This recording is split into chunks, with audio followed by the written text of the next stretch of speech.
Next is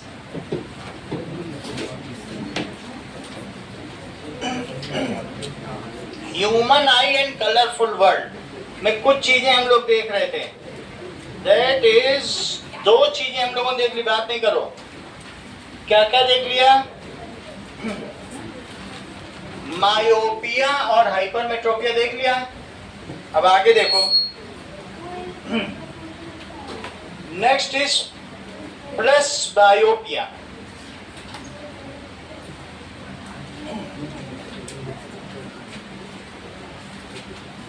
चलिए, now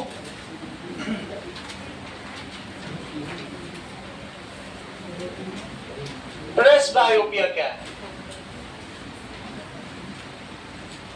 It is the third visionary defect. That is power of accommodation of eye usually decreases with aging. That is, crystalline lens become stiffer and it cannot be compressed by ciliary muscles. जो ciliary muscles है ना, वो loose हो जाती हैं। कैसी हो जाएंगी? जैसे स्किन लूज हो जाती है, तो अब जो ढीली ढाली मसल है, क्या वो दबा पाएंगी? सिलियरी मसल्स गेट स्लेकन, ढीली पड़ जाती हैं। And also the crystalline lens become stiffer, वो ढीली पड़ गई और ये बिल्कुल टाइट हो गया। इसमें अब जेलीपन खत्म हो गया इसका। तो ऐसी स्थिति में क्या उसे कंप्रेस किया जा सकेगा? तो क्या उसकी कन्वर्जिंग पावर बढ़ाई जा सकेगी? कन्वर्जिंग पावर बढ़ नहीं सकती, तो क्या ऐसा व्यक्ति अब किताब पढ़ सकेगा? वो दब ही नहीं सकेगा लेंस, क्योंकि वो तो ढीली ढाली हो गई।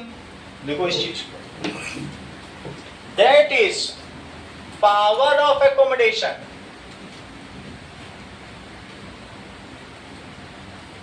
Decreases with ageing. जैसे जैसे हम बूढ़े होते हैं, जेरेंटल होते हैं, तो वैसे वैसे क्या होता है?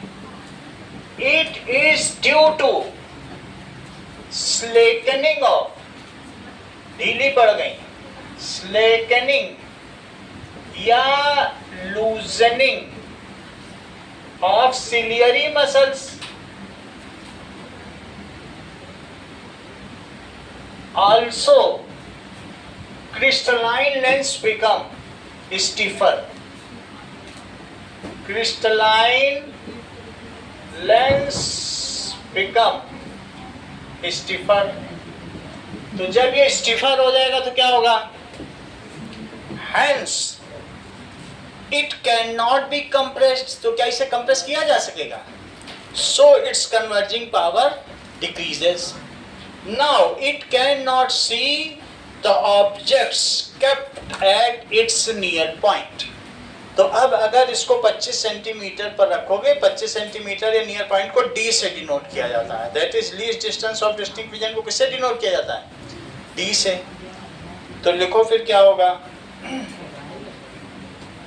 Now it's converging power decreases and it is a special case of hypermetropia only, क्योंकि उसमें भी कन्वर्जिंग पावर कमी रहती है। So its converging power decreases, so its near point moves away from 25 centimetre. 25 centimetre से भी दूर चला जाता है इसका नियर पॉइंट। ऐसी स्थिति में क्या होगा? It is a special case of hypermetropia due to ageing. सही है, एज की वजह से हुआ। It is special case of hypermetropia due to ageing या एज रिलेटेड हाइपरमेट्रोपिया है। अब इसके बाद क्या होगा? A person who has suffered by myopia during childhood, if becomes older, then he develops hypermetropia also, क्योंकि अब उसकी आंखें स्टिफर हो गई। शुरू में मायोपिया था बचपन में, बोर्ड नहीं देख पाता था। अब बूढ़ा हो गया तो किताब भी नहीं देख पाता है, न बोर्ड देख पा रहा, न किताब देख पा रहा, न सितारे देख पा रहा, न किताब पढ़ पा रहा। बचपन में अगर वो मायोपिक है, आगे बैठ के लिख पढ़ रहा है। सो अ पर्सन, इतनी तो बात तुमको समझ में आ गई। So what is needed to correct, to increase its converging power, he needs or she needs a converging lens. से क्या चाहिए होगा? So to improve या rectify his or her vision, ठीक है, converging lens is needed. Converging lens की power मौजूद positive होती कि निगेटिव? पॉजिटिव होती। तो नीडेड इफ ए पर्सन, ठीक है, वाज मायोपिक इन चाइल्डहुड, मान लो उसे मायोपिया रहा हो, was myopic in childhood, Gandhi ji को बचपन में मायोपिया था, childhood, then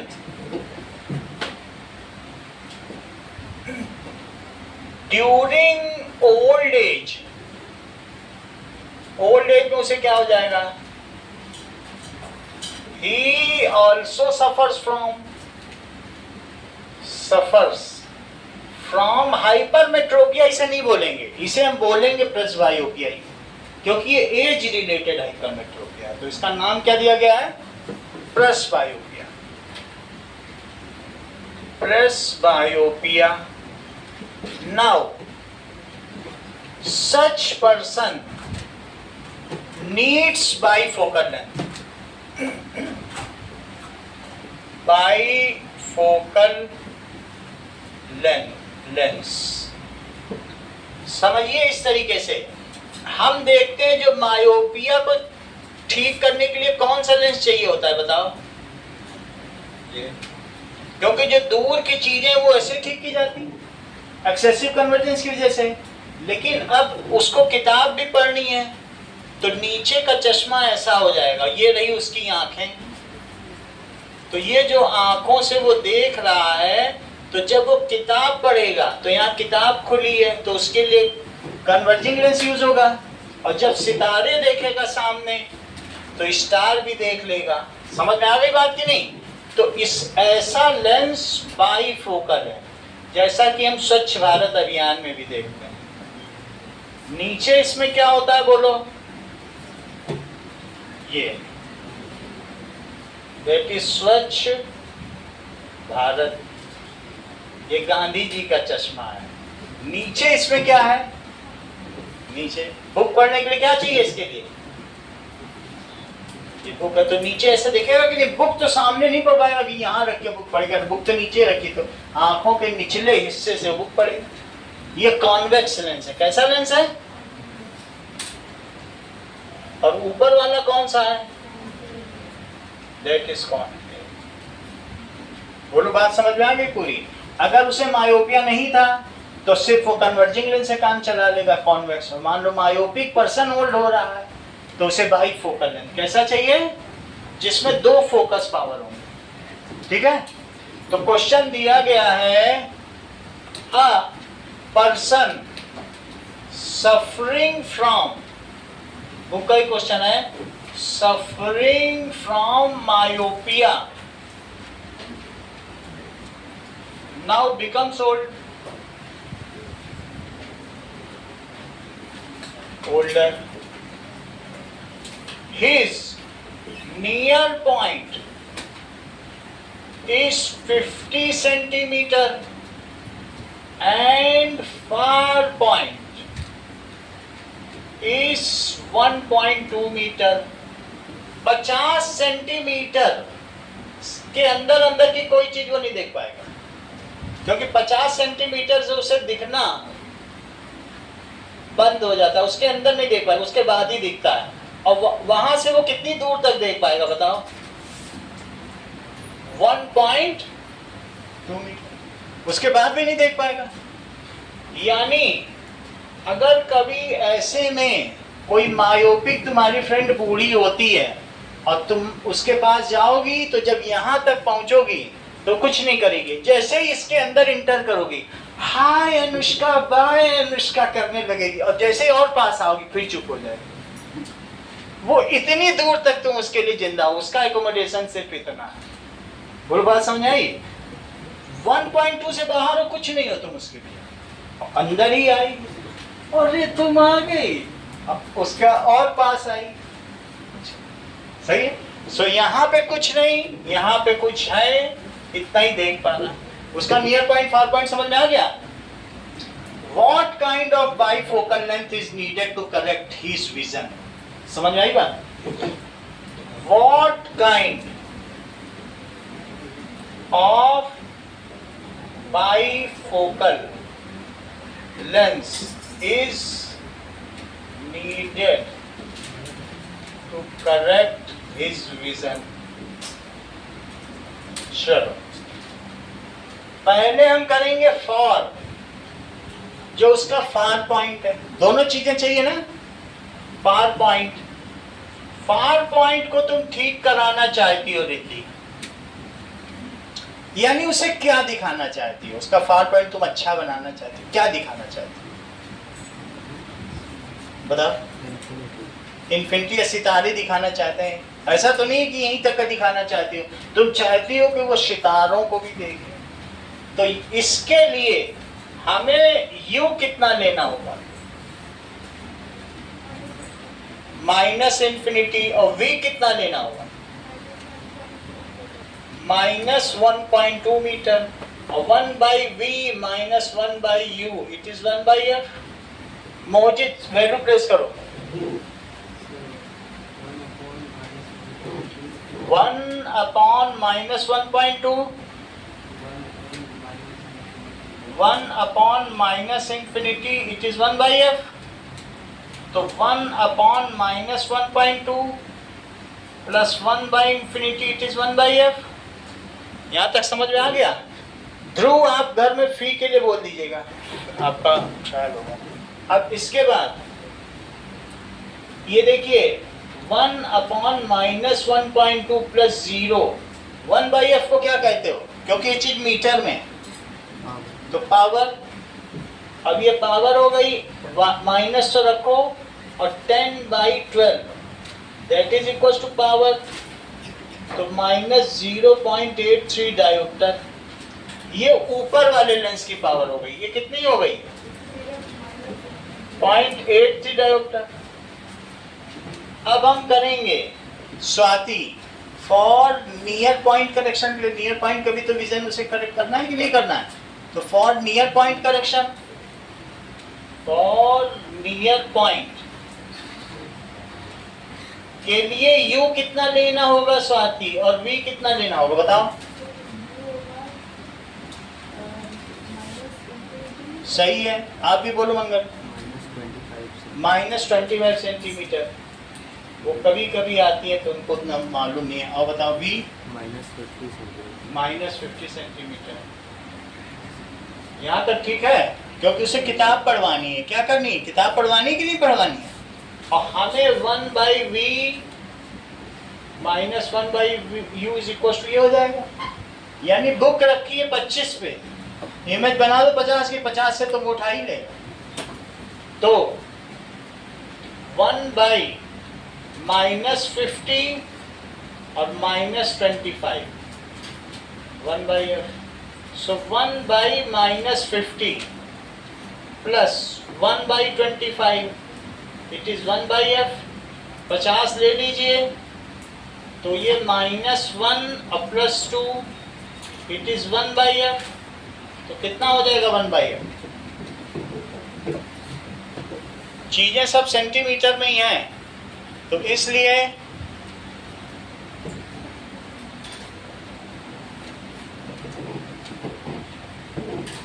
now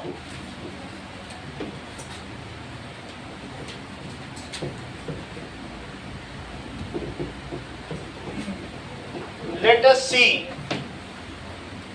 It comes as 1/50. It is 1/f. तो f कितना हो गया? 50 सेंटीमीटर या 0.5 मीटर. तो 1/f. p को क्या कहते हैं?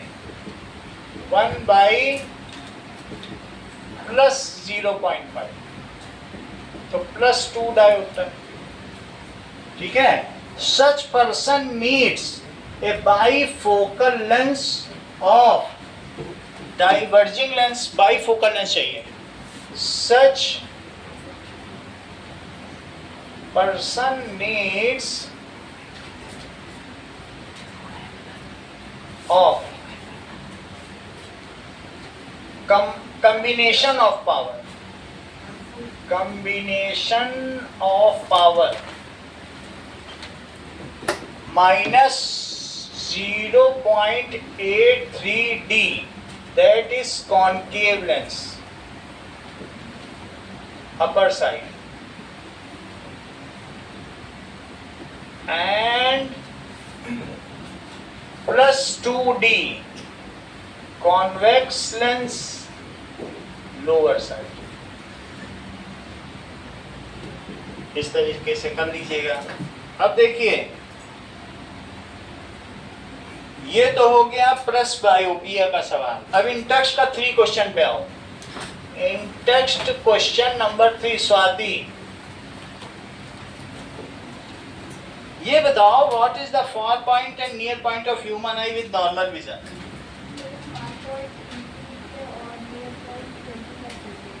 फार पॉइंट इंफिनिटी और नियर पॉइंट 25 सेंटीमीटर. जो हाइपरमेट्रोपिक आई है मोहजीत, उसका फार पॉइंट क्या है?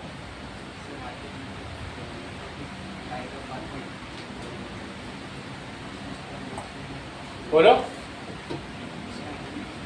इंफिनिटी होगा. और जो मायोपिक आई है उसका नियर पॉइंट क्या है? A student has difficulty. 4th question देखो.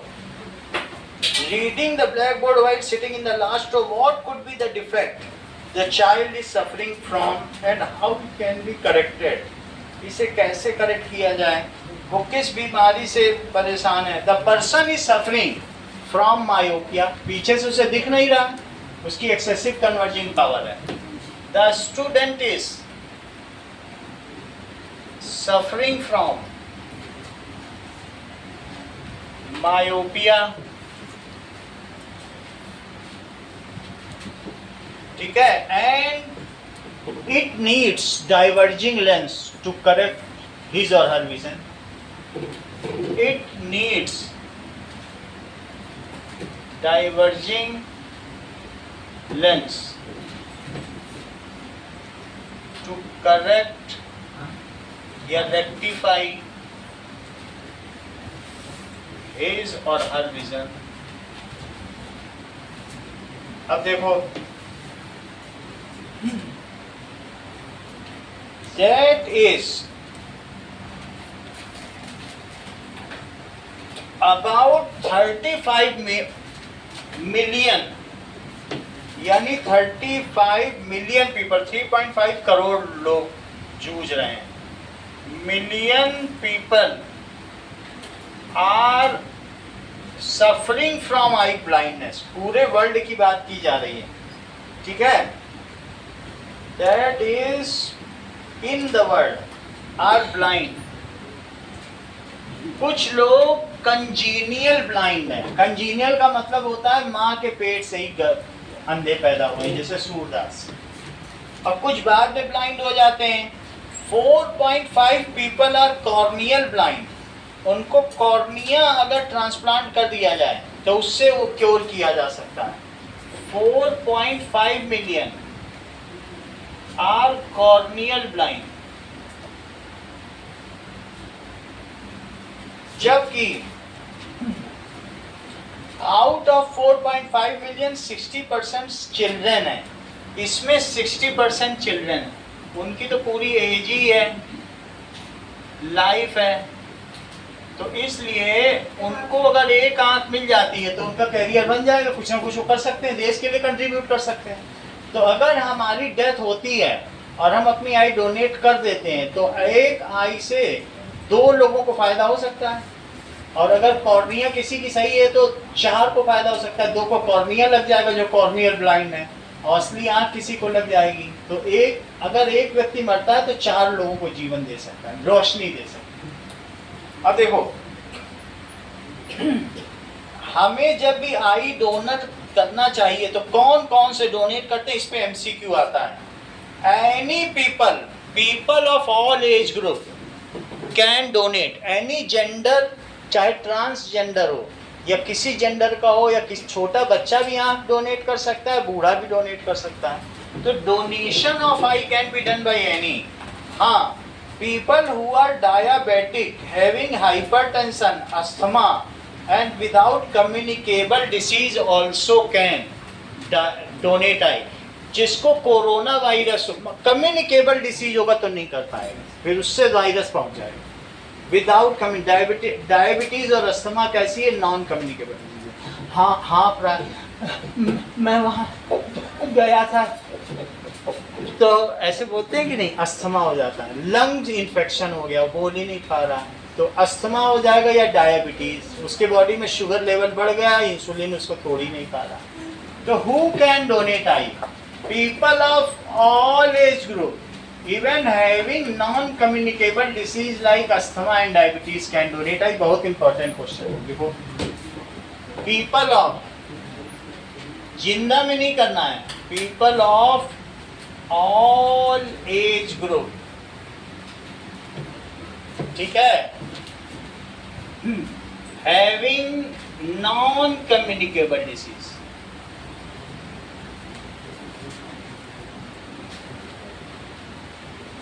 Like diabetes, asthma, also can donate आई। जब आई डोनेट की जाएगी, I must be removed 4 to 6 hours after death. तुमको तुरंत इन्फॉर्म करना होगा, वो 1-2 घंटे में ही आई हॉस्पिटल या आई बैंक वाले आ जाए। So eye of dead donator, dead person होना चाहिए, must be removed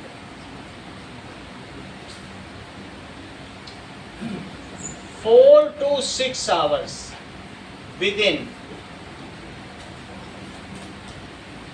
ठीक है, after that.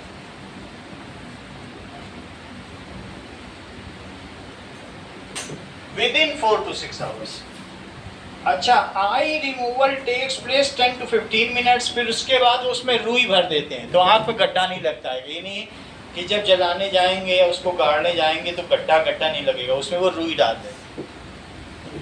It takes 10 to 15 minutes and it does not cause disfigurement. ऐसा भी नहीं होता कि आँख हटाने के बाद जो डेड बॉडी वो डिसफिगर्ड लगे।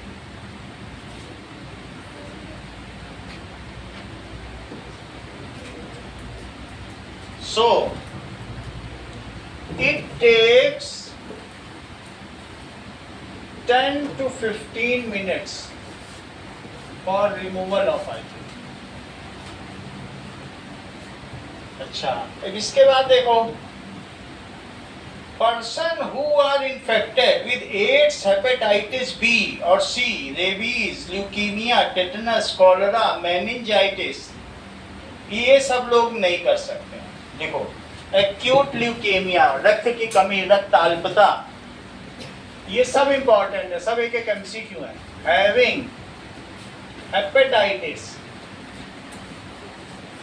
बी और सी, ठीक है, एक्यूट ल्यूकेमिया, किसी को कुत्ते ने काट लिया हो, रेबीज हो गया हो, या एक्यूट ल्यूकेमिया, उसके बोन मैरो में रेड ब्लड सेल्स बन ही नहीं रहे हो, ल्यूकेमिया, रक्त अल्पता, वो नहीं कर सकता है। इसके अलावा एड्स का तो कर ही नहीं सकता है कि सोचो हमारे हो गया 10 को मार के जाएंगे। टेटनस, लोहे की जंग लग गई हो, टेटनस, कॉलेरा, फूड पॉइजनिंग, वो सब भी नहीं कर सकते हैं। मेनिंजाइटिस, मैंने कल ही बताया था मेनिंजाइटिस क्या होता है, जो ब्रेन में ट्रिप्लोब्लास्टिक लेयर उसके बीच का फ्लूइड सूख गया, वो नहीं कर सकते। उसको मेनिंजस कहते हैं, 3 लेयर। मेनिंजाइटिस हो गया, सर दर्द रहता हो, या फिर एनसेफलाइटिस, हाथी पांव हो गया है, जापानी बुखार, पैर फूल जाते हैं, जापानी बुखार होता है, एनसेफलाइटिस, वो भी नहीं कर सकता। कैन नॉट डोनेट आई, ऐसी स्थिति में पूरे शहर का शहर सो गया था जापान में। ऐसा था जो सीट पे सो गया, चलते चलते सो गया, कोई सड़क पे सो गया, ऐसी स्थिति है। मरे तो बाद में सभी ना। अब इसके बाद देखिए, that it one pair of eye can rectify the 4 corneal blind people, मतलब किसी तरीके की ब्लाइंडनेस है तो एक जोड़े आंखों से चाहे 2 को कॉर्निया दे दो और 2 को जो और ब्लाइंडनेस है। So 1 pair of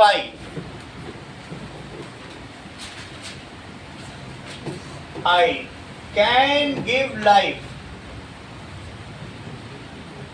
to 4 corneal, corneal लिख दिया है, अदरवाइज 2 कॉर्नियल होंगे और 2 वैसे होंगे जो अंदर आंख की रेटिना की बीमारी होगी। हाँ बोलो। सर जो मतलब मायोपिया है उसकी बीमारी वो डोनेट कर सकता है? हाँ वो सब कर सकते हैं। मायोपिया ओपिया वाले तो कर ही सकते हैं, खूब कर सकते हैं, दौड़ेगी, लेने वाला चश्मा लगा लेगा, बेचारी को कुछ नहीं दिख रहा है, और ये कलरफुल और ब्यूटीफुल वर्ल्ड देख लो, इससे अच्छा क्या। Reflection of light through a prism,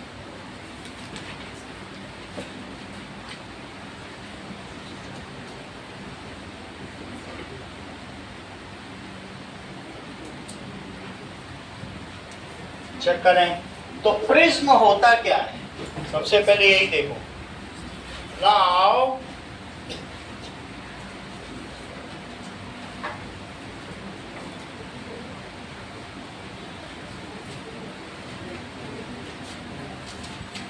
ये it is geometric shape.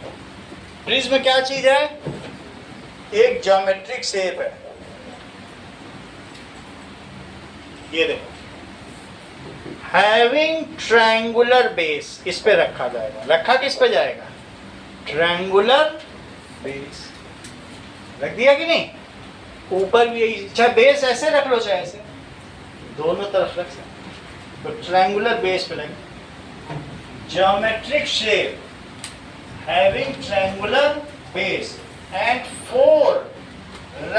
3 rectangular surfaces, refracting surfaces. 3 दिख रही, 5 है इसमें टोटल। 3 रिफ्रैक्टिंग सरफेसेस और 2 ट्रायंगुलर बेस है ऊपर नीचे वाले। ये देखो, 2 ट्रायंगुलर बेस और 3 रिफ्रैक्टिंग सरफेसेस हो गए। चेक करो, समझ में आया? तो prism is a geometrical shape जिसमें हम क्या करते हैं, ऐसे रख देते हैं, triangular base and 3 rectangular reflecting surfaces. Square भी हो सकती है, अलग अलग प्रिज्म होगा। आप चाहे ऐसे रखें चाहे ऐसे रखें। ये ट्रायंगुलर इक्विलेटरल प्रिज्म। कैसा प्रिज्म है बताओ? ट्रायंगुलर बेस है और इसकी हर एंगल कितने डिग्री की है? 60 डिग्री की इक्विलेटरल है ना? ये चीज जो कहलाती है एंगल ऑफ प्रिज्म कहलाती है। ये क्या कहलाती है? चलो अब देखिए, हम इसको ऐसे रखेंगे। कैसे रखेंगे? और ऐसे रखने के बाद इसमें एक तरफ से लाइट डाली जाएगी, जरा वो भी आप देख लें। हमेशा बेस ट्रायंगुलर ही रखा जाएगा और लाइट चेक करो कैसे डाली जाएगी।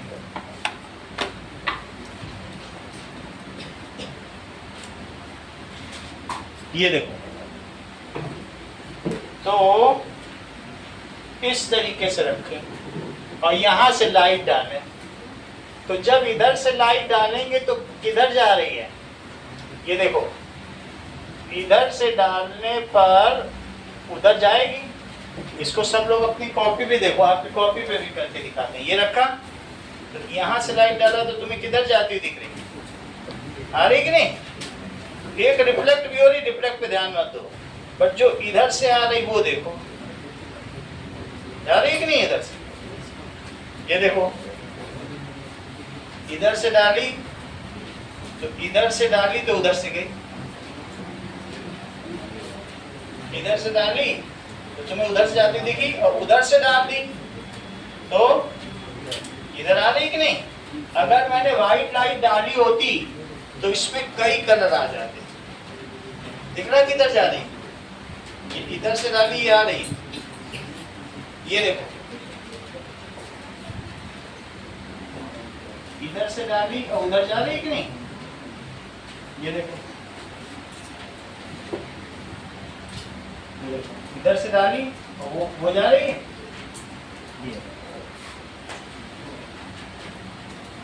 ये रिफ्लेक्ट तो कहीं ना कहीं से करेगी, बट उतना हमें नहीं देखना है। How ever it is green light, अगर व्हाइट लाइट होती तो डिस्पर्सन भी करती। अभी हम सिर्फ रिफ्लेक्शन देख रहे हैं, ये तो रिफ्लेक्शन है क्योंकि ये मोनोक्रोमेटिक लाइट है, एक ही वेवलेंथ की लाइट है। जब एक ही कलर की लाइट होती तो उसे मोनोक्रोम कहते हैं। तो इधर से डाली, उधर से निकली, ये देखिए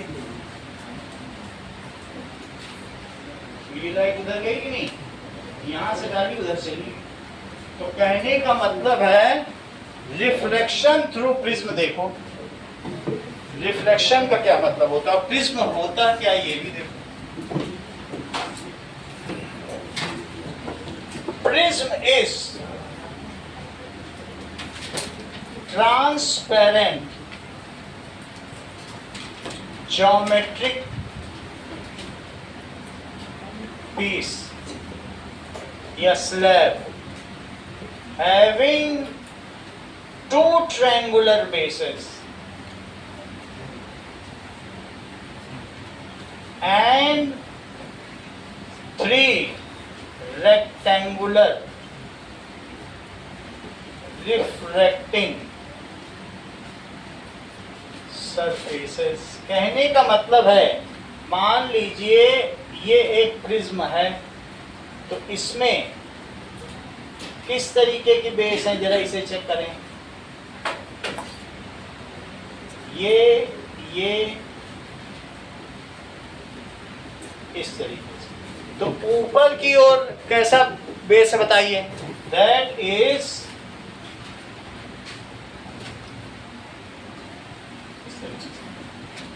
तो ये बेस हो गया और ये भी तो बेस हो गया। तो ये इसकी कौन सी सरफेस हुई? रिफ्लेक्टिंग सरफेस, और ये ट्रायंगुलर बेस। अच्छा, इसके बीच जो ये एंगल बन रहा है, इस एंगल को क्या कहें? Angle of prism, angle of prism. चलो अब हम ऐसा करते हैं कि प्रिज्म से रिफ्लेक्शन दिखाएं। अगले पेज पे आ जाओ। तो हमने इसको प्रिज्म को इस पे रख दिया और लाइट डाली, इस पे रख दिया और इसके किनारे किनारे आउटलाइन बनाई। लेकिन ये बहुत छोटा हो जाएगा, बट ऐसे ही आउटलाइन बनानी जब खुद आप करोगे। तो उसको मैं बड़ा करके बनाता हूँ ऐसे। सो ये बेस रख दिया। बेस के बाद अब फिर इसके बाद इसकी रिफ्लेक्टिंग सरफेस उठी, उसी पे लाइट डाल दी। रिफ्लेक्टिंग सरफेस तो सब ऊपर ऊपर होंगी कि नहीं? तो जब आप इस पे लाइट डालोगे तो अब ये लाइट किस मीडियम से किस मीडियम में जा रही है? रेयरर मीडियम से डेंसर मीडियम में जा रही है। तो ये अब नॉर्मल भी डालो, ये नॉर्मल है। तो बताओ ये नॉर्मल की ओर दबेगी कि नॉर्मल से दूर जाएगी? दब जाएगी। तो ये इधर चली गई, दब गई कि नहीं? नॉर्मल 90 डिग्री पे होता है, देखो मैंने 90 डिग्री पे नॉर्मल बना दिया, दब गई। अब इसके बाद ये जा रही है रेयरर मीडियम, रेयरर मीडियम में जाने पर कनिष्का इसे सीधे जाना चाहिए, लेकिन ये मुझे बताइए कि ये नॉर्मल की ओर दब जाएगी कि नॉर्मल से दूर हट जाएगी? दूर हट जाएगी, तो ये वैसे चली जाएगी। इसका ओरिजिनल पाथ क्या था? ये देखो, अगर कुछ ना होता तो ये किधर जाती बताओ? बट उधर तो नहीं गई, यही तो इसका ओरिजिनल पाथ है। ये इसका कौन सा पाथ है? ओरिजिनल एक्सटेंडेड रे। अब ये देखो, जो गई है ये इमर्जेंट है, इमर्जेंट रे। जो बीच में है वो रिफ्रेक्टेड है,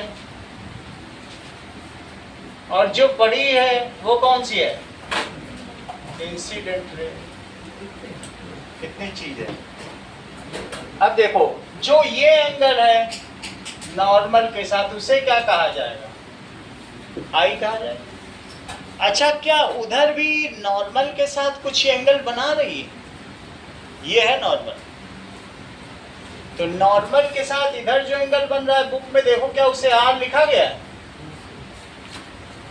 लिखा गया। और इसी तरीके से जो निकली हुई रे है वो नॉर्मल के साथ कितना एंगल बना रहे? ये है नॉर्मल इसकी। ई, उसे क्या कहेंगे? Emergent angle, angle of emergence. अगर हम ई को पीछे मिलाएं तो क्या होगा? ई को पीछे मिला लो, यानी ये डेविएट कितना हुई, इसका विचलन कोण कितना है? ये देखो, इसी को पीछे मिलाओ तो तुमको ये पता चल जाएगा कि इसका डेविएशन कितना हुआ। यानी इस रास्ते न जाके इधर चली गई, तो इसको कहेंगे एंगल ऑफ डेविएशन, और डी से डिनोट करेंगे। जरा देखो, तुम्हारे में डी लिखा है, कैपिटल डी, बुक में देखो, सही है। The angle made between emergent रे and extended incident ray. Extended, original न लिख के तुम लिख दो एक्सटेंडेड इंसिडेंट रे। इसका क्या नाम रखो? Incident ray. तो फिर हमारी सारी डेफिनेशन पता चल जाएगी। चलो अभी सारी डेफिनेशन लिखो।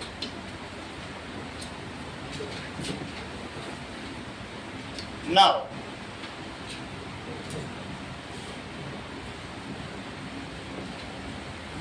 दैट इज, यहां पर जो PE है वो क्या है? इंसिडेंट रे है। EF क्या है?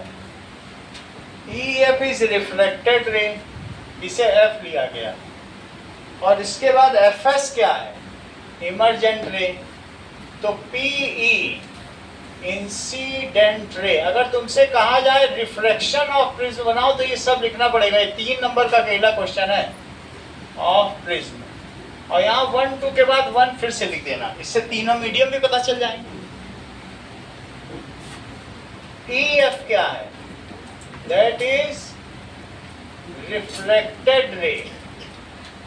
और FS क्या है? इमर्जेंट रे। I क्या है? Angle of incidence. R क्या है? रिफ्रैक्शन। E क्या है? इमर्जेंस। D क्या है? That is angle of deviation. वैसे तो एंगल लिखने की जरूरत नहीं, इन्होंने फिर भी सब में एंगल एंगल बना दिया। बना दो आप भी, इन सब में लिखा नहीं जाता है, आगे के बुक्स में नहीं है। Now we know what is angle of deviation. I और इन सबसे ज्यादा मतलब नहीं है, वो तो तुम जानते हो कि क्या है। नॉर्मल के साथ बनने वाला एंगल पहले भी पढ़ चुके हो। तुम एंगल ऑफ डेविएशन लिखो। विचलन कोण किसे कहते हैं? Angle of deviation, angle made by emergent ray and the extended incident ray। किसके किसके बीच में? emergent ray and extended incident ray, that is called angle of deviation। सही ना? emergent ray and extended incident ray, सही है। Angle made between emergent ray and extended incident ray is called angle of deviation.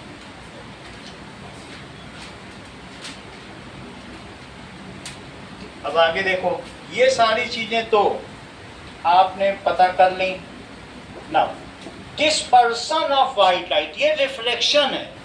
Prism सिर्फ reflection नहीं करता, prism और क्या काम करता है कि अगर उस पर व्हाइट लाइट पड़े तो वो उसको कलर्स में डिवाइड कर देता है। जैसे ये देखो, ये मान लीजिए हमारे पास एक प्रिज्म है,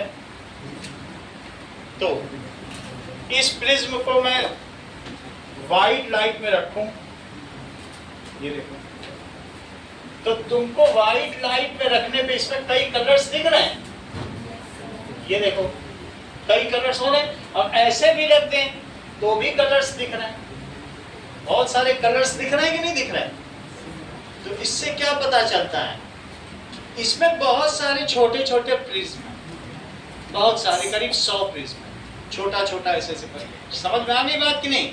तो दैट इट डज, देखो पीछे भी दे दो, समझ में आ गई बात आपको कि नहीं?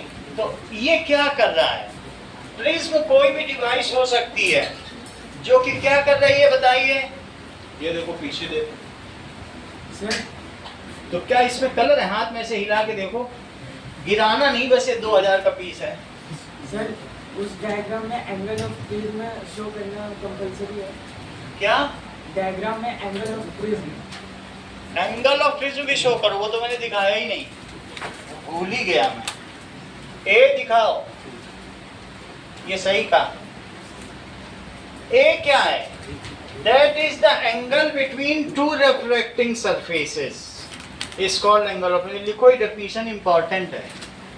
ए लिखो, angle A is equals to angle of prism.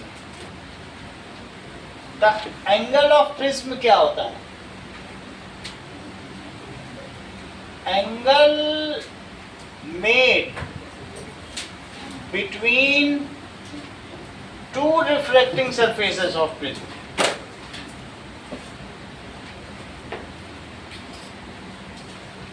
Of prism is called angle of prism. इसे क्या कहेंगे?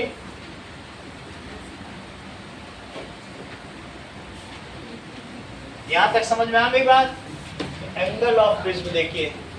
अब अगला देखिए, कभी कभी कुछ ऐसे पेपर भी आ जाते हैं जो प्रिज्मेटिक होते हैं, इसको भी आप लोग देखिए और पीछे दे दीजिए, ये देखिए, तो प्रिज्म की तरह बिहेव करते हैं। कई तरीके के प्रिज्म है, ये सब 11th 12th के एक्सपेरिमेंट्स हैं, लेकिन अभी आप लोग देख लीजिए, बाकी 11th 12th में तो पढ़ ही लेंगे, ठीक है? पीछे दे दो, ये यूज होते हैं। पहले 11th 12th की क्लास लगती थी तो उनमें एक्सपेरिमेंट में यूज होते थे, बट है सब प्रिज्म ही। अब जरा देखो, हम लोग पढ़ेंगे dispersion of white light. Dispersion का मतलब समझो कि, ठीक है, प्रकाश का किसी भी तरीके से फैल जाना, dispersion. What is dispersion? That is splitting of white light into its 7 component colours. उसे क्या कहेंगे बोलो? Splitting of white light into 7 component colours is called dispersion. Check करो, डिस्पर्सन से तुम क्या समझते हो? देख लो, ये रिफ्लेक्शन है। जब तुम सिर्फ एक कलर डालोगे, दोनों में अंतर समझो। तुमने अभी, मैंने देखा ग्रीन कलर डाला था, अगर मैंने इस पे व्हाइट बीम डाली होती तो क्या हालत होती? क्या वो 7 कलर में ना बदल जाती? तुमने ग्रीन डाला तो कुछ नहीं हुआ, एक कलर डालने पे कुछ नहीं होगा, लेकिन अगर व्हाइट लाइट डालोगे, व्हाइट की बीम, तो भी देखो क्या होगा।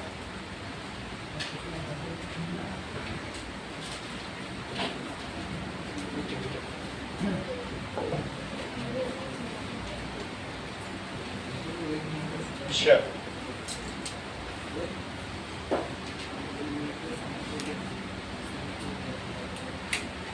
Now, अब देखो, that is refraction through prism. Prism से रिफ्लेक्शन देखो, Refraction through prism. ये है रिफ्लेक्शन, ये देखो प्रिज्म है, इसके ऊपर बेस पे रख दिया और एक महंगा वाला पेन ले लिया। इनका पेन 900 रुपए का है, मेरा 300 का है। बिल्कुल लाइट दिख रही है इससे भी। इसको रिफ्लेक्शन कहेंगे। ये समझ में आ गया? और यही तो हम लोग डायग्राम बनाए। इसमें एक ही कलर है, उसको कहते हैं मोनोक्रोम। चाहे तुम रेड ले लो, इन्होंने ग्रीन लिया है तो ग्रीन से भी कर सकते हैं, रेड से भी करते हैं, कुछ लोग रेड ले लेते हैं। अब ये सब प्रिज्म से कर रहे हैं, अलग अलग सबके पास प्रिज्म है। और ये पैरेलल रे ऑफ लाइट आ रही है, इसको 90 डिग्री पे भेजना है सभी को। तो राइट एंगल प्रिज्म यूज कैसे करते हैं? तो ये पैरेलल लाइट इस सरफेस का टोटल इंटरनल रिफ्लेक्शन के कारण इस तरफ चली गई और आप देख रहे होंगे ये पैरेलल ही जा रही है। समझ में आ गई बात अब? प्रिज्म है और ये पैरेलल रे ऑफ लाइट आ रही है। अच्छा। 90 बोरोप्रिज्म,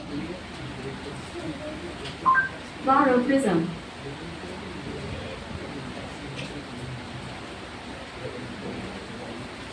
ये भी देख लो। ये तुम लोगों के सबकी साइकिल में लगा हुआ इसलिए दिखा रहा हूं कि ये चीज देखो कि पोरोप्रिज्म में क्या होता है। ये मान लीजिए, नहीं दिखा रहा तो हम लोग इमेज में देखेंगे, ठीक है? ये देखो पोरोप्रिज्म, ये देखिए A boroprism flips images using cycle के सबसे पिछले हिस्से में ये है। ये देखो, बात नहीं करो, ये लाइट पड़ेगी। मान लो तुम्हारे साइकिल के पीछे से कार आ रही है तो तुमने देखा है कि एक पट्टी से लगी होती है रेड रेड सबकी साइकिल के पीछे। तो उस पट्टी में जब लाइट पड़ती है तो बहुत तेज चमकता है और जिसने लाइट फेंकी है उसी की आंखों में पड़ता है। देखो जैसे इसने लाइट फेंकी, हेडलाइट, तो उसकी आंखों में पड़ेगा, अरे सामने तो साइकिल जा रही, कहीं टक्कर ना पड़ जाए। तो इस इधर से पड़ा प्रिज्म में। तो अगर मैं ऐसा करूं तो पोरो प्रिज्म में जब लाइट डाली जाएगी तो ये बहुत यूजफुल है और सबके पास होता है। तो मैं इसको भी दिखा दूं तो फिर मैं आगे अगली चीज पे बढ़ जाऊं। ये देखिए कि इस पे लाइट डाली जाएगी तो क्या होगा,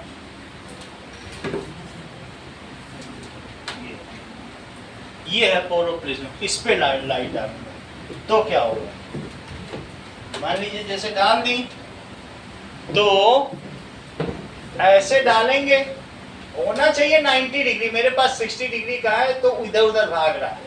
लेकिन अगर ये एंगल 90 डिग्री होता है, इनके में 90 डिग्री है, तो ये यहाँ से टकरा के इधर आता फिर इधर आता, इधर से लाइट डाली जाती, इधर से लाइट डाली जाती, इधर से इधर टकराता फिर इधर आता, क्योंकि इससे रिफ्लेक्शन भी तो होता है कि नहीं होता है। तो इनके में जरा चेक करो, जो पोरोप्रिज्म है वो कितने डिग्री का है और हमारा वाला कितने डिग्री का है, 60 डिग्री पे नहीं बनेगा। तो तुम्हारे में जो साइकिल का पिछला हिस्सा है उसमें बहुत सारे ऐसे पोरोप्रिज्म है, ऐसे। तो बोलो अगर किसी ने ये रेड रेड इस तरीके से स्टिकर मडगार्ड में देखा है, मडगार्ड में लाल लाल टिक्की लगी रहती है। तो अगर किसी कार वाले ने लाइट डाली इसमें तो क्या होगा बोलो, ऐसे टक्कर मारेगी और ऐसे उसी के पास चली जाएगी। और जब उसी के पास चली जाएगी तो क्या वो सतर्क नहीं हो जाएगा, फिर वो तुमको ठोकेगा थोड़ी ना, सही है, ऑब्जर्वर के पास चली जाएगी। इस चीज को कहते हैं porro prism. Okay,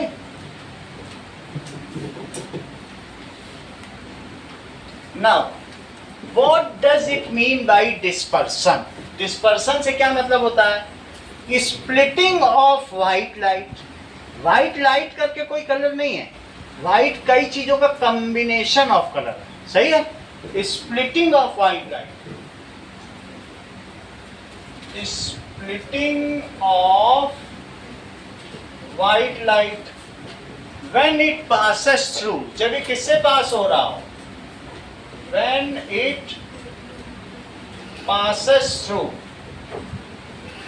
into component colors, into component colors, when it passes through prism, जब ये प्रिज्म से पास हो, is called dispersion. चेक करो, कहने का मतलब है कि हमारे पास बहुत सारे कलर हैं। कौन कौन से कलर हैं चेक करो। दैट इज विद ग्योर। एक कलर है ये, इसकी सबसे छोटी वेवलेंथ है, इसको वॉयलेट कहते हैं।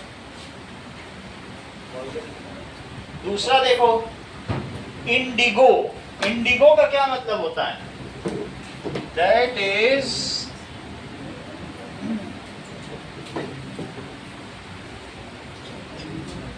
Sky blue colour.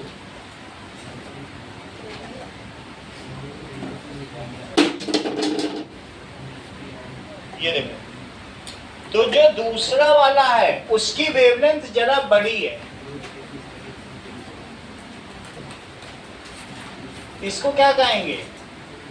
इंडिगो या आसमानी। हिंदी में तुम बोलते हो बयानी हपी नाला, और इंग्लिश में क्या बोलते हो? विद ग्योर। दोनों तरीके से हिंदी में लोग ज्यादा बोलते हैं, तो हिंदी का तुम्हें याद रखना है, इंग्लिश का वो तुम्हारी मर्जी। बैगनी, आसमानी, हपी, हरा, पीला, नारंगीला। और बयानी तीसरा कौन सा कलर है बताओ? करेक्ट, ये हर चीज जानते हैं, पहले से पढ़ के आ जाते हैं सब, और बच्चों को गड़बड़ा देते हैं। ये नीला। तीसरा कौन सा? ब्लू। ठीक है, विब। अब ग्योर, ग्योर में क्या आएगा? इससे भी बड़ी, तो ये ग्रीन। क्या चीज बड़ी बताओ कनिष्का? वेवलेंथ। तो विद ग्योर। और फिर येलो में क्या होगा? उससे भी बड़ी येलो। और रेड में क्या होगा? लो, विद ग्योर ऑरेंज आए। ऑरेंज में और बड़ी। और सबसे लास्ट में क्या आएगा? रेड। तो ये रेड आ गया, ये सबसे बड़ी।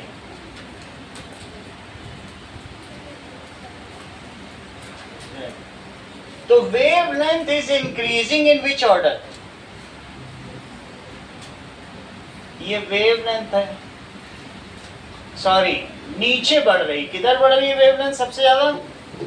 इसका लैम्डा देखो कितना छोटा है, और इसका लैम्डा यहां से यहां तक लैम्डा है, तो बोलो किसका लैम्डा बड़ा है? और इसका लैम्डा। अब सारा आगे का काम लैम्डा पे है, इसलिए तुम्हें ये याद रखना पड़ेगा। जैसा जैसा समझाने समझते जाओ, तो नीचे बढ़ने पे वेवलेंथ क्या बढ़ती चली जा रही है? देखो इसका लैम्डा कहां से कहां तक है, इतना बड़ा लैम्डा है, सही है। So as we move downward, what is increasing? इसकी तरंग दैर्ध्य बढ़ती चली जा रही, वेव लेंथ, डाउनवर्ड वेवलेंथ बढ़ती चली जा रही। अच्छा तुम मुझे ये बताओ कि रस्सी को मैं बहुत तेजी से ऐसे ऐसे करूं तो वेवलेंथ ज्यादा होगी, कि ये ऐसे ऐसे करूं तब? बोलो। धीरे धीरे करूंगा तब वेवलेंथ बढ़ेगी, और बड़ी तेजी से करूं, मान लो हमारे पास रस्सी है तो उसमें वेवलेंथ का हम पता लगा सकते हैं। ये देखो, मान लीजिए ये जरा पीछे जाओ, ये देखो, ये देखो। अब ये जैसे रस्सी है, तो मैं इसको थोड़ा सा टाइट पकड़ो, और फिर तुम और एक ही तरफ रखना बस। ये मैं जैसे कर रहा हूँ, थोड़ी देर में बनने लगेगी अभी। ये इसमें वेवलेंथ बनने लगेगी, थोड़ी देर अभी स्टैटिक वेव्स बन रही कि नहीं बन रही, ये देखिए। लेकिन अगर मैं धीरे धीरे करूं तो फिर बड़ी बड़ी वेवलेंथ बनेगी नहीं बड़ी बड़ी, और जल्दी जल्दी करूं, ये देखो जल्दी जल्दी, तो वेवलेंथ छोटी हो गई कि नहीं हो गई, ठीक। इस तरीके से अगर एनर्जी ज्यादा है मोहजी, तो वेवलेंथ कम होगी कि ज्यादा। इन सब में बताओ किसकी एनर्जी तुम्हें है, करेक्ट। तुम भी बताओ अनुष्का, सभी को मालूम। वो कभी कभी आते हैं इसलिए ऐसा बोल रहे हैं, क्योंकि मेहमान को चाय हम नहीं पिला पाए।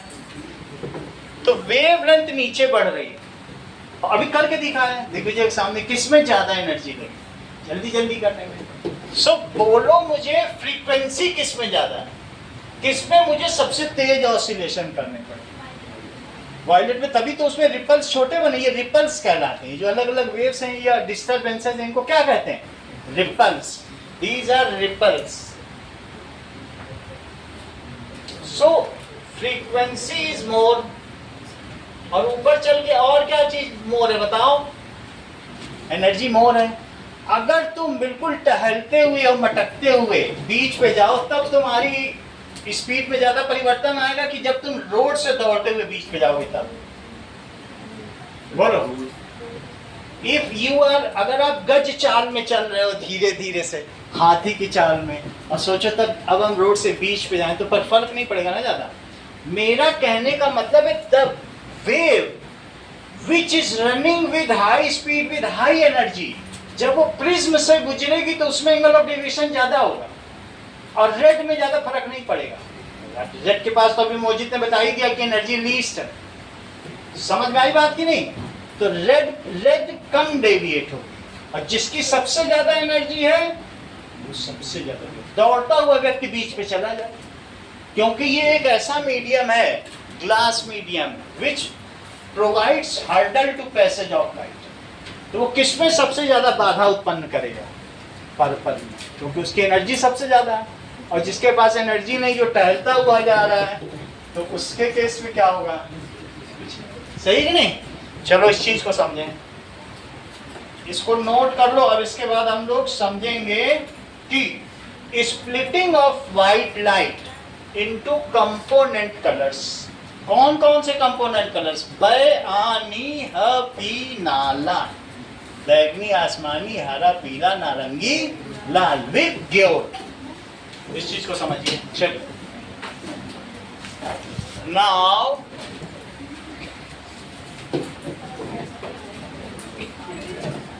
अब इसी पे बेस्ड सब कुछ है, जो आगे का पढ़ेंगे ये वेवलेंथ पे बेस्ड।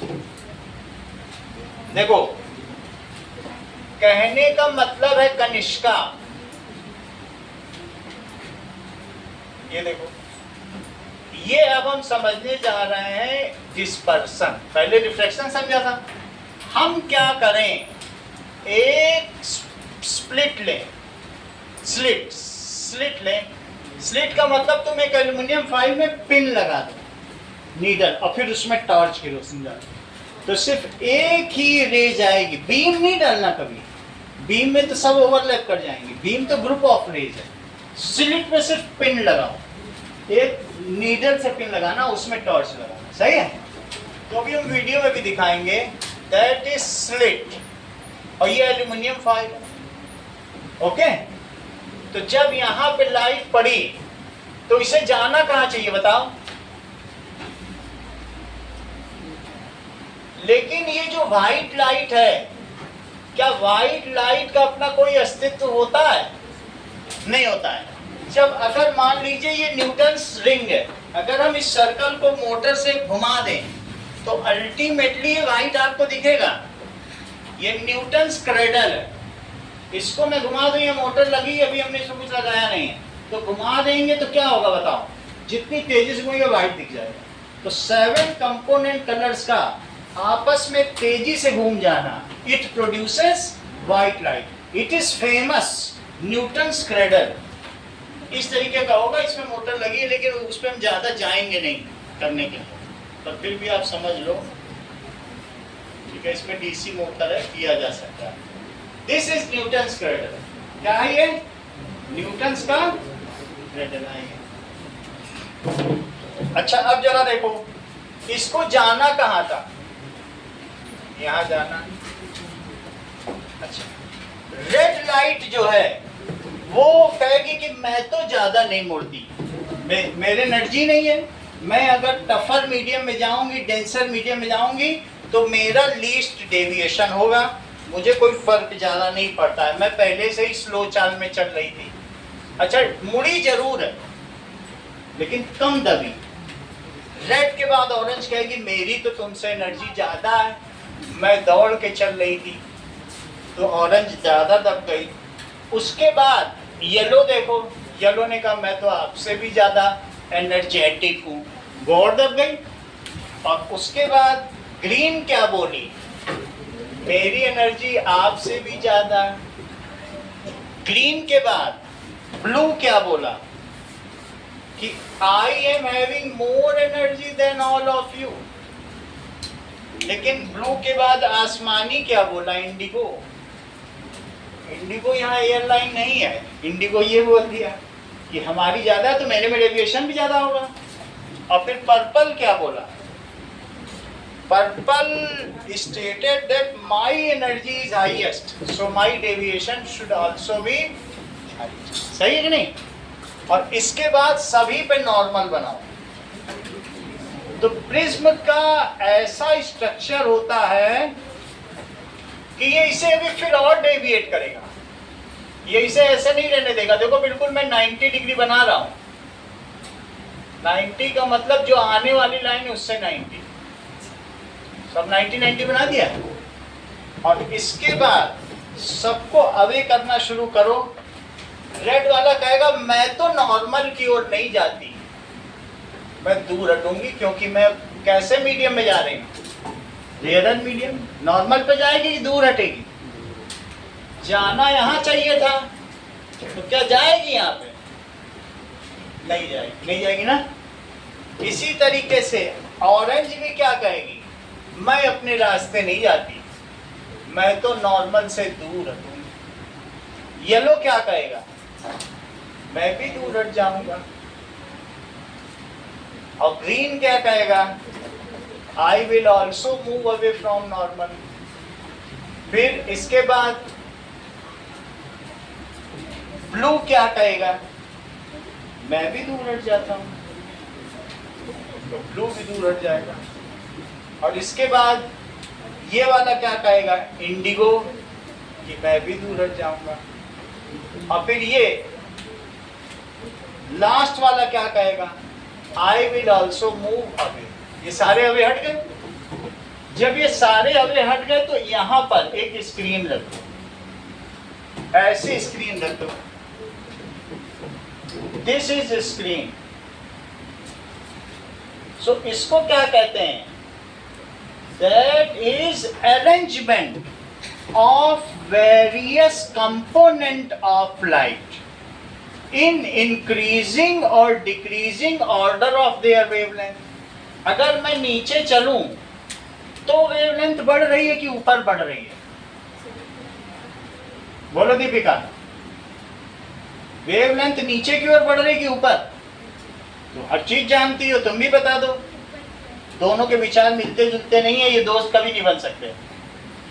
विचारों में इतनी असमानता हो, एक नीचे बोल रहा है ऊपर, तो कहां से दोस्ती होगी? एक जलेबी खाना चाहता है, समोसा, तो अब लंबा ऊपर की ओर बढ़ रहा है, यहाँ वेवलेंथ का है, तो तुमको मतलब नहीं समझ में आया होगा, नाइन्थ और कहीं पड़ गया।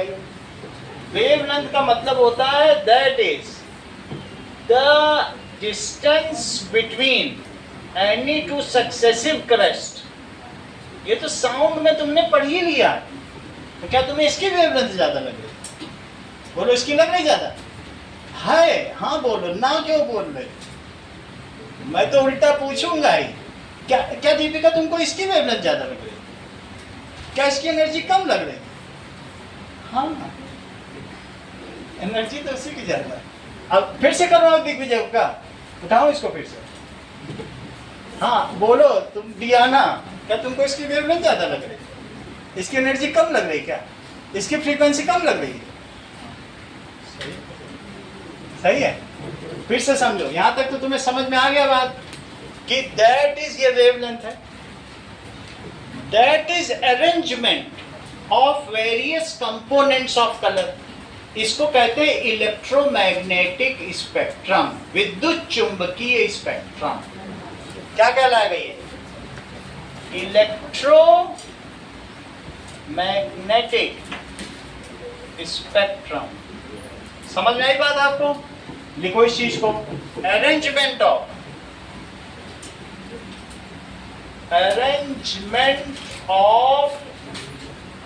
वेरियस, और इन सभी में एरो बनेगा। और इसके बाद इस प्रक्रिया को क्या कहते हैं? Dispersion of white light through prism. इसकी हेडिंग लिख लो, इसकी ये खुद ही अपने आप में 3 नंबर का क्वेश्चन है। Dispersion of white light through prism, ये बनाया ही इस लिए जाता है, इसमें इस एंगल का ज्यादा महत्व है, एंगल ऑफ प्रिज्म, वो आगे की क्लासेस में पढ़ोगे। Dispersion of white light through prism.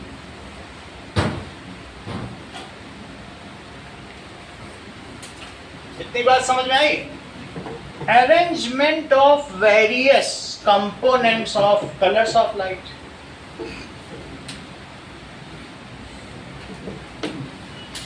Colours of light in increasing or decreasing order। important है Prabhat, increasing or decreasing order of their wavelength।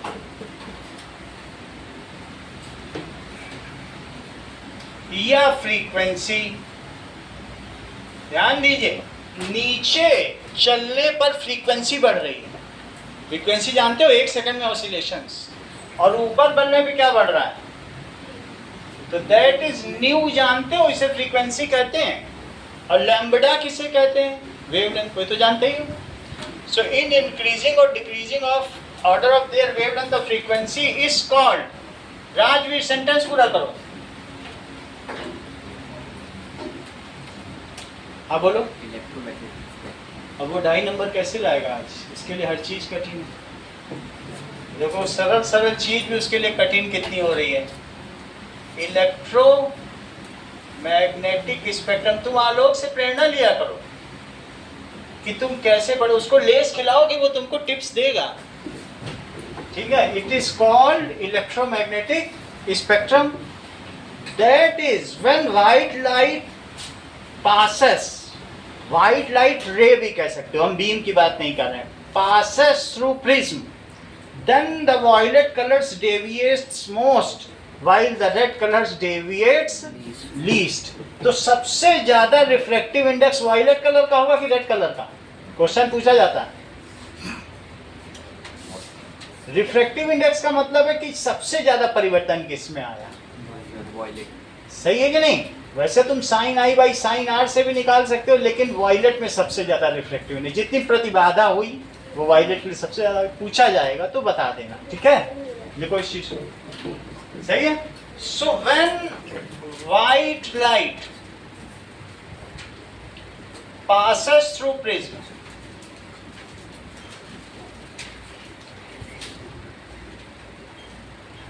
then क्या होता है बताइए? व्हाइट लाइट, स्वाति सेंटेंस पूरा करो। ये violet light prism, then it splits into 7 component colour. ऐसा होता है कि नहीं?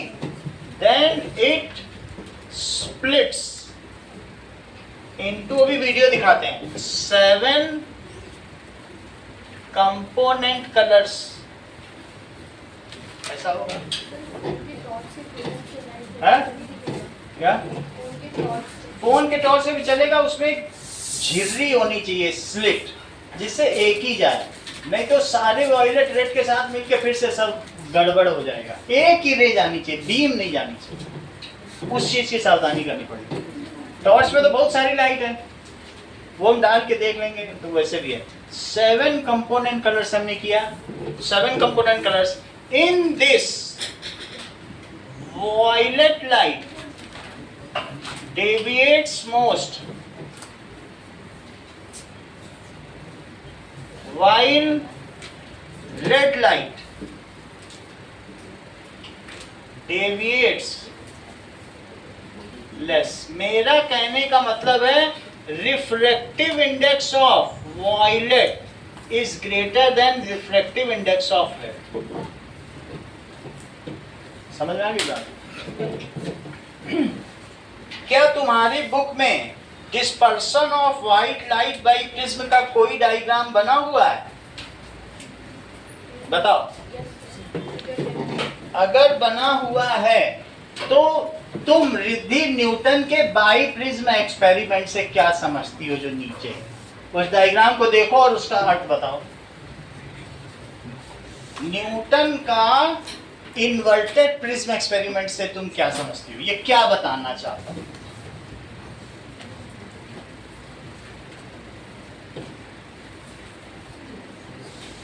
चलो नाउ अब जरा देखें, कुछ चीजें तुमको दिखाएं फिर आगे बढ़ जाएगी बात। चलो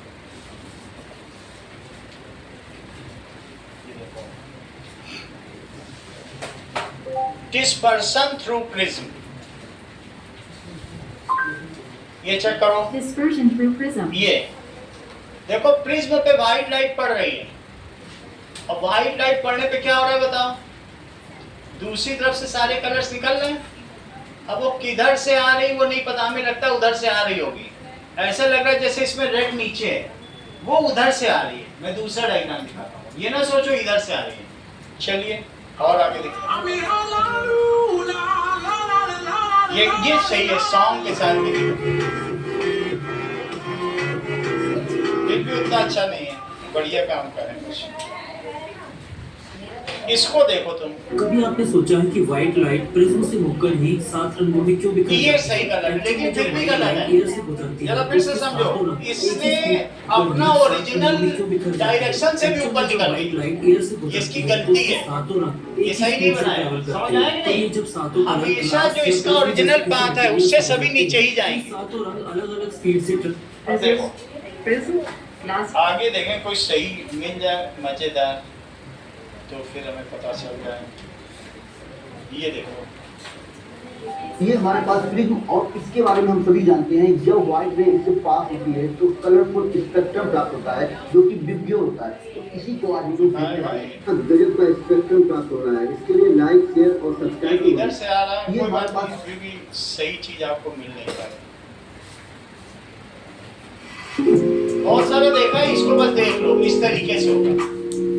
ये सही कलर है, समझ में आ गई बात कि नहीं आपको? दैट इज नीचे वायलेट होगा और सबसे ऊपर क्या होगा? रेड होगा। वायलेट में बहुत ज्यादा एनर्जी होती है और सबसे कम एनर्जी किसमें होगी? ये देखो,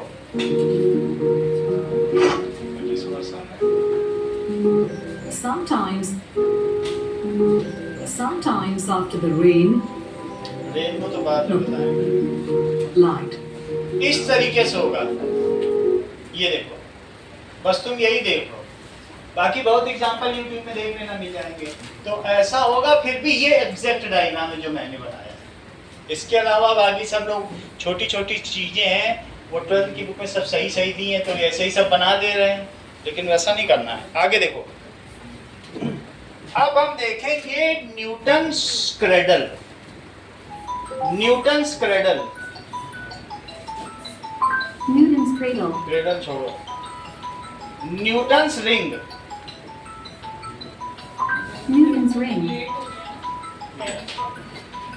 Hello friends, this is a Newton's color disc. You can see there's a circle which has been divided Hello? into 16 equal parts, हाँ and जी, each of सौम्य these कितनी देर में parts जाओगे? is having a different color. एक question And बचा है, when 10 you minute में rotate आएगी। this, what color do you see? Okay, Oh, it's white. So this shows समझ में आया that आपको? white कैसा light कलर हो गया is a इसका? mixture of many different white colour हो colors. गया, तो सभी कंपोनेंट कलर मिलकर आपस में कैसा कलर बनाते हैं? व्हाइट। ये न्यूटन की रिंग ने, न्यूटन ने बताया। फिर भी each of these parts लोगों को न्यूटन पे विश्वास ही नहीं। बोले हम आप पे विश्वास नहीं करते, ये 7 रंग प्रिज्म में हैं। व्हाइट लाइट में भला क्या कलर होगा, प्रिज्म में रंग थे इसलिए उसने दिए। तो न्यूटन ने कहा अच्छा रुको, प्रिज्म ने दिए अभी बता। तो उन्होंने 2 इन्वर्टेड प्रिज्म ले लिए जैसा तुम्हारे में एक्सपेरिमेंट बुक में बना हुआ है। तो इन्होंने कैसा किया बताइए,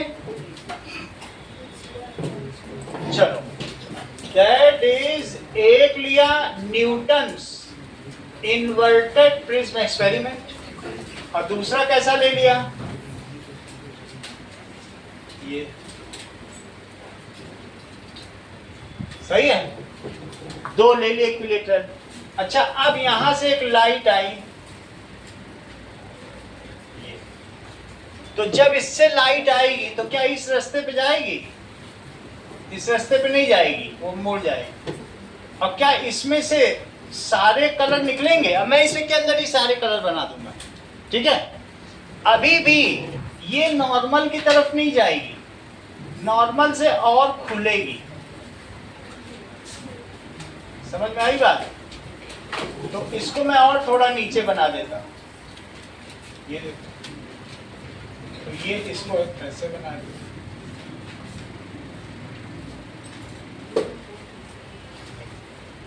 ये देखिए ये नॉर्मल से खुलेगी तो इसका एंगल भी बढ़ेगा। ध्यान दीजिए, क्या आपको लग रहा है ये एंगल बढ़ता चला जा रहा है, ये पीछे मिलाई जाए तो एक पॉइंट पे मिलेंगी सर। ये देखो मैंने यहाँ पर भी थोड़ा और वाइडर चाहो तो और वाइडर कर दो, ये और वाइडर हो गई, ये अंतर्दृष्टि समझ में आया तुमको, वाइडर पीछे मिलाने पे आप मिल जाएंगे। तो फिर हमें एक एवरेज एंगल ऑफ डेविएशन है, एवरेज एंगल ऑफ डेविएशन हमेशा ग्रीन से लिया जाता है क्योंकि ग्रीन ठीक बीच में पड़ रहा है, सही है। अच्छा इसमें कौन कौन से कलर आ रहे हैं, लोग कह रहे थे प्रिज्म में कलर है, तो उन्होंने कहा प्रिज्म में नहीं है कलर, कहाँ कलर है, ये रही रेड, सारे बनाने की जरूरत नहीं है, एक रेड बना दिया, बीच में एक ग्रीन बना दिया सिर्फ समझने के लिए, और सबसे नीचे किसे क्या बना दिया, वायलेट बना दो, और बाकी तो और कलर होंगे, तो ये वायलेट बना दो, सही है। इसके बाद वायलेट इधर आ गई, लगातार वो बात करता रहता है, इसीलिए तुम कमजोर हो रहे हो। तुम सावधान रहो, तुम्हें कैरियर की चिंता है कि बेस्ट फ्रेंड चाहिए, एक चीज चुनो, अगर बेस्ट फ्रेंड चाहिए तो फिर मौत नजदीक है, वो सुसाइडल है बिल्कुल, ले जाएगा तुमको मैखाने। कम से कम उससे बात करो, जब यहाँ पर पढ़ाया जा रहा है उस पर ज्यादा ध्यान दो, कैरियर पहले होता है ना, फ्रेंडशिप में बच्चे पता नहीं रहता है, बिगड़ जाते हैं। अब ये देखो यहाँ पर ये इसमें आएगा, अब डेंसर मीडियम में चल रहा है, तो डेंसर मीडियम में चलेगा तो क्या होगा बोलो, नॉर्मल की तरफ जाएगा कि दूर हटेगा, बहुत अच्छा, ये हर चीज जानती है, ये बहुत इंप्रेसिव बात बताती है। देखो इधर नहीं गया, पास चला गया, ये भी नॉर्मल की तरफ जाएगा, यानी फिर से समझो, इसको थोड़ा और कम कर, इतना कर। अब ये देखो, तो ये भी क्या होगा बताओ, नॉर्मल की तरफ जाएगा। देखो दोनों नॉर्मल की तरफ गए कि नहीं गए, और दोनों नॉर्मल की तरफ जाने के बाद क्या करेंगे, ये भी बनाने के लिए स्किल चाहिए, 10 में से 2 ही लोग ठीक बना पाते हैं, एक राजवीर और एक आलोक। तो तुम्हें अगर चाहिए तो फिर इन लोग को खिलाओ पिलाओ जलेबी, वरना ये लोग बताएंगे नहीं तुम्हें। और ये देखो दैट इज रेड, रेड अभी नए पैकेट निकालते हैं। और ये देखो नेक्स्ट इज एक ग्रीन ले लो, यहां तक की बात तुम्हें समझ में आ गई कि इससे जाने के बाद इसमें चला गया, नॉर्मल की तरफ दबा हुआ है, दबा है कि नहीं। और फिर ये जो रे निकलेगी वो कैसी होगी, एक्सटेंडेड इंसिडेंट रे के इमर्जेंट पैरेलल होनी चाहिए, ये एक स्किल है, ये देखो, ये बनाओ,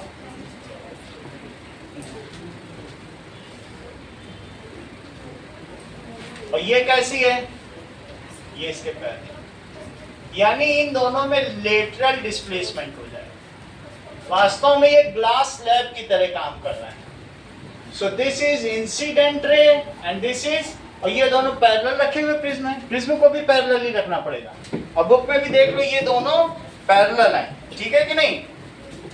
नीचे वायलेट ऊपर रेड, नीचे वायलेट ऊपर रेड, दैट इज, देखो, recombination of the spectrum of white light, Newton's inverted prism experiment।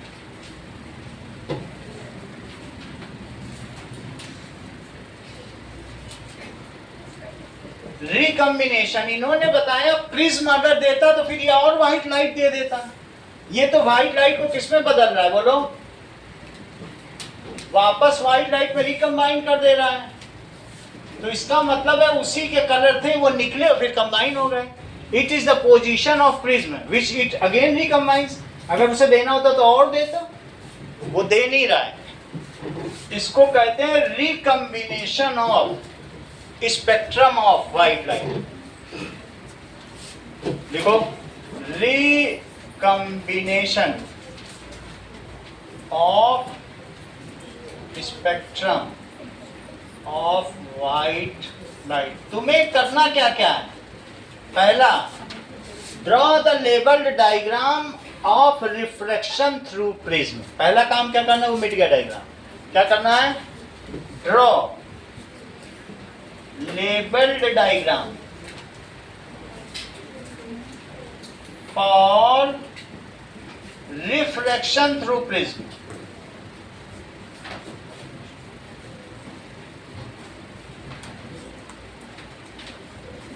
दूसरा, dispersion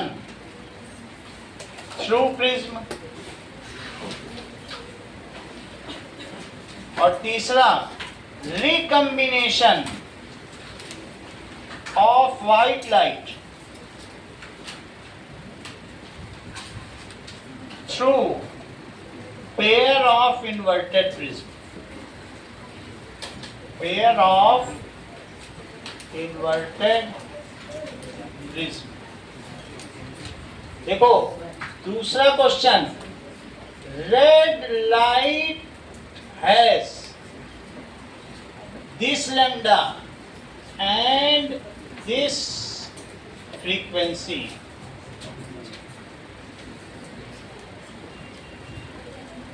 violet light has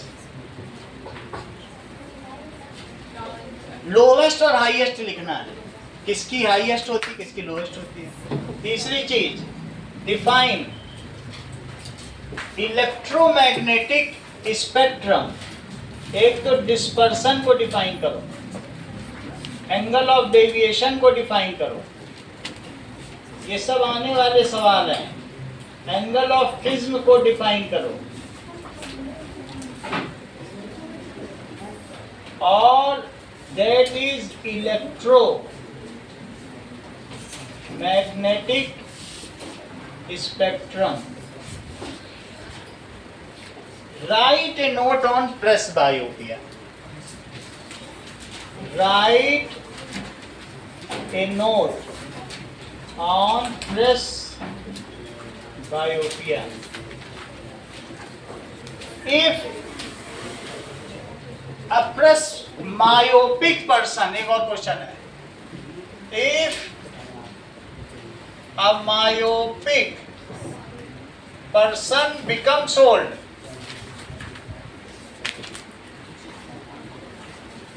now he suffers from presbyopia. His near point is 50 centimeter, while far point is 1.2 centimeter. Suggest lens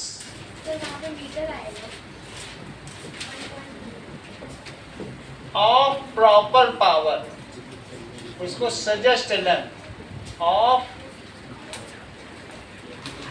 proper power to correct his or her vision. इतना सवाल करो।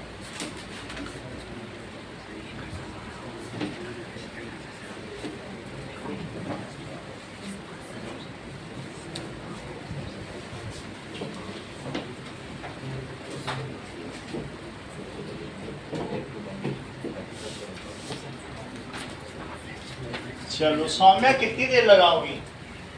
तुम तो लिखती ही जा रही हो।